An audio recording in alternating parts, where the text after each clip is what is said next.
Достар, келесі Santa Fe деген жандар үшін осындай керемет Santa Fe 2024 жылғы бізге 3 жылдыққа кіреді. 2.5 куб турбированный мотормен қамтамасыз етілген.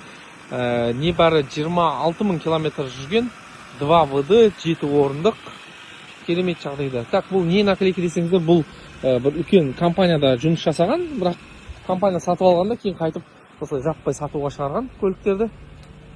Компанияларда әдетте осылай көліктер алмасып отырады жаңа көліктермен. Так, артыңғы парктрониктарымыз бар, артыңғы камерасы. Артында 2 камера бар, төменде және жоғарыда. Астық жақтары тап-таза, көлік судай жаңа көлік десек те болады. 3-ші қатардан тұрады міне. 7 орындық. 3-ші қатар міне адамда отырмаған. Осылай механический қолда жинап қойсаңыз болады. Керек кезде пайдаланасыз. Мына толыққанды зарядка бар, артқан управление мультимедиа. Орындықтарды арқадан жинауға да болады, керемет. Так, R18 диск резиналары жаңа, 90%-дай өте жақсы. Мына наклейкалерді алып тастап, полировка жасап жіберуге болды.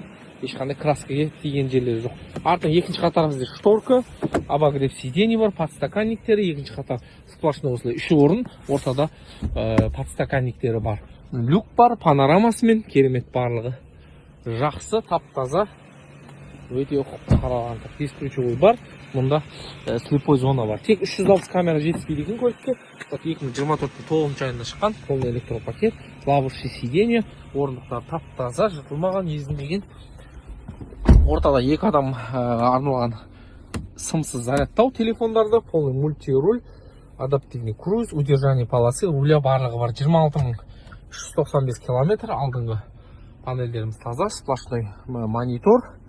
Так, 2 аймақты климат, мұнда орындықты ысту салқындату, алдың қатар барлығы климат контроль басқару, рульді ысту барлығы сенсорлы түрде іске асады. Керемет. Коробкасы осында селектор, рульдің астында орналасқан. Тамаша, тап-таза, судай жаңа десек те болады. Бұл көліктің ерекшелігі бағасында болып тұр, өте жақсы бағада шығып жатыр. Әдетте сатылымнан әлдеқайда арзандасаңыздар болады. Алдыңғы жақтары, алдыңғы парктроник, дистроник барлығы тап-таза, фарларды.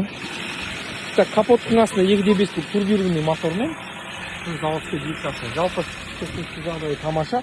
Көлік өте жақсы жағдайда шықты. Қызықтырса хабарласыңыздар.